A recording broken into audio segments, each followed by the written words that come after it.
Depuis avril 2012, Madagascar est confronté à une invasion acridienne qui a concerné jusqu'aux 2/3 de l'île. Partout où passaient les insectes, les cultures et les pâturages étaient ravagés, laissant de nombreux agriculteurs dans un total dénuement.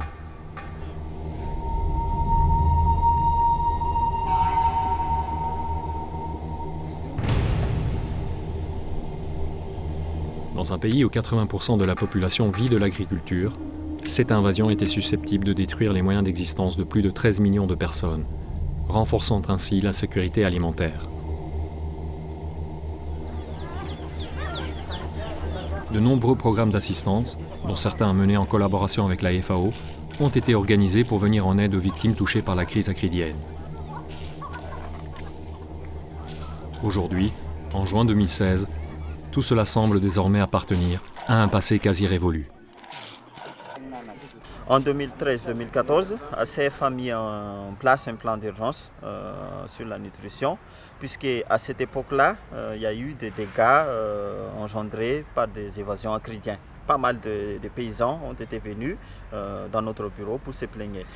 Pour l'instant, aujourd'hui, il n'y a pas de cas d'évasion acridienne.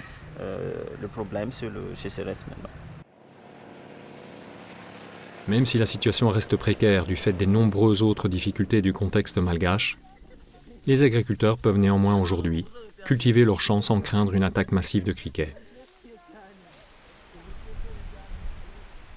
Pour parvenir à ce résultat, un programme triennal de réponse à la crise acridienne a été préparé conjointement par le ministère de l'Agriculture malgache et la FAO. Il a démarré en septembre 2013 et s'achèvera fin juin 2016. Grâce au programme, c'est un véritable dispositif de guerre contre les criquets qui a été déployé. Du fait de la topographie particulièrement accidentée de Madagascar et de l'étendue de l'invasion, les opérations doivent être principalement menées par voie aérienne. La FAO a donc déployé des bases aériennes mobiles qui se déplacent en fonction de la dynamique des populations de criquets. Les bases ont toutes été pourvues de l'équipement indispensable. Au moins un aéronef, hélicoptère ou avion, des véhicules tout-terrain, des camions, des pulvérisateurs et tous les autres intrants nécessaires, tels que pesticides et carburants.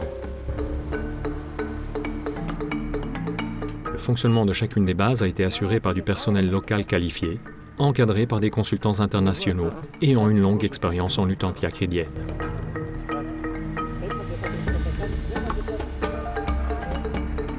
C'est à partir de ces bases que les opérations de prospection et les traitements anti-acridiens ont pu être réalisés. Ainsi, à la fin du programme triennal, en juin 2016, plus de 2 millions d'hectares auront été traités.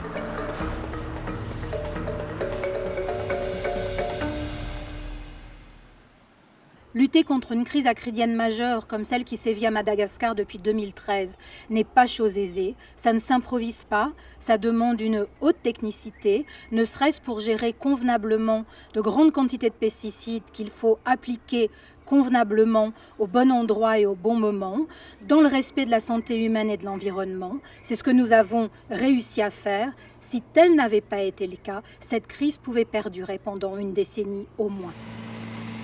Face à une invasion, il n'y a plus d'autre recours que les épandages massifs de pesticides.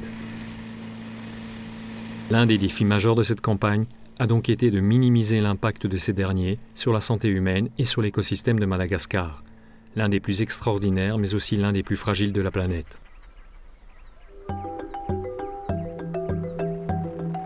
Les pesticides chimiques conventionnels ont donc été utilisés lorsqu'une mortalité rapide des criquets était nécessaire. En revanche, quand les criquets étaient encore au stade larvaire, le programme a privilégié les inhibiteurs de croissance pour leur impact mineur sur l'écosystème et la santé. Lorsque les zones infestées se trouvaient à proximité de parcs nationaux ou de zones écosensibles, les traitements ont été faits exclusivement avec des biopesticides.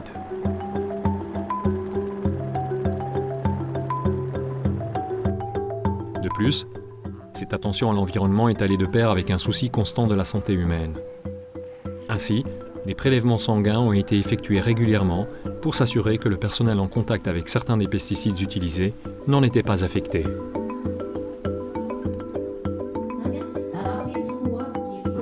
Grâce aux radios locales, des campagnes de sensibilisation et d'information ont été menées auprès des populations rurales afin qu'elles prennent toutes les précautions nécessaires pour protéger les familles, le bétail et les cultures en cas d'épandage. Durant les campagnes, aucun incident majeur n'a été déploré, ni sur la santé humaine, ni sur les écosystèmes.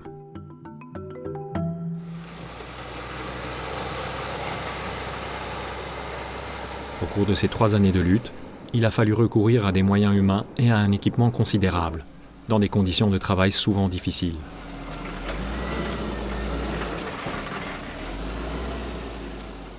En outre, d'importants moyens financiers ont été nécessaires pour mettre en œuvre le combat. Il faut reconnaître que la mise en œuvre du programme s'est très bien déroulée et que le budget prévisionnel était de 42 millions de dollars, mais on se retrouve en fin de campagne avec un budget de 37 millions de dollars et ceci est dû principalement à l'efficacité des opérations sur le terrain. Toutefois, même si le bilan est plus que satisfaisant, il ne faut pas perdre de vue que l'invasion aura été source de détresse pour une grande partie de la population malgache.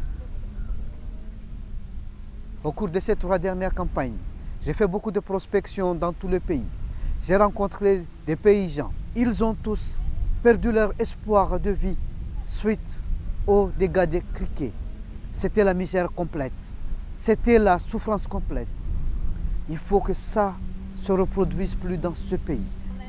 Pour cela, l'un des objectifs principaux de la campagne a été de donner au pays les moyens de mettre en œuvre une véritable stratégie de lutte préventive pour éviter qu'une telle catastrophe ne se reproduise.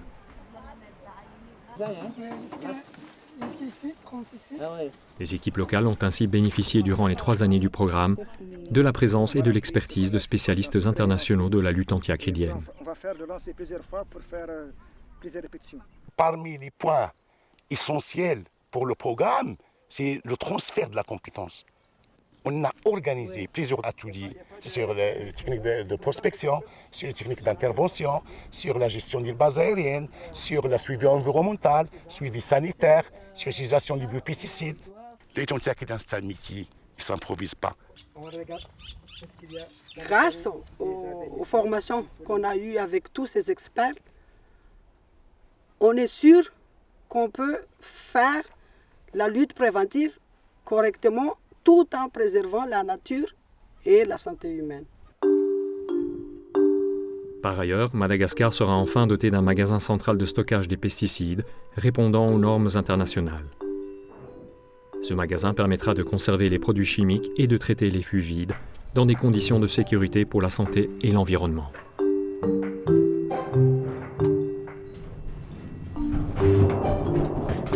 En juin 2016, on peut dire que Madagascar a bénéficié d'un réel renforcement du dispositif humain et technique, ce qui constitue une bonne base pour mettre en place une stratégie de lutte préventive anti-acridienne.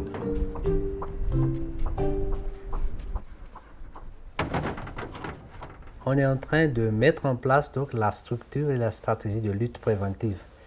On est accompagné pour cela par les bailleurs de fonds, notamment la Banque mondiale et puis la FAO pour l'appui technique. Mais le gouvernement s'est engagé aussi à mettre la main dans les poches, c'est-à-dire d'allouer le montant nécessaire pour que la structure qu'on va mettre en place puisse fonctionner normalement et convenablement pour éviter justement la recrudescence des invasions. Le programme triennal a atteint son objectif principal, à savoir sauvegarder la sécurité alimentaire de 13 millions de personnes. Cependant, pour que les efforts accomplis par la communauté internationale et la population malgache au cours de ces 3 longues années de crise ne soient pas vains, la mise en œuvre effective d'une stratégie de lutte préventive est impérative et incontournable. Elle éviterait l'impact écologique, financier et humain d'une nouvelle crise. Les invasions acridiennes ne sont pas une fatalité.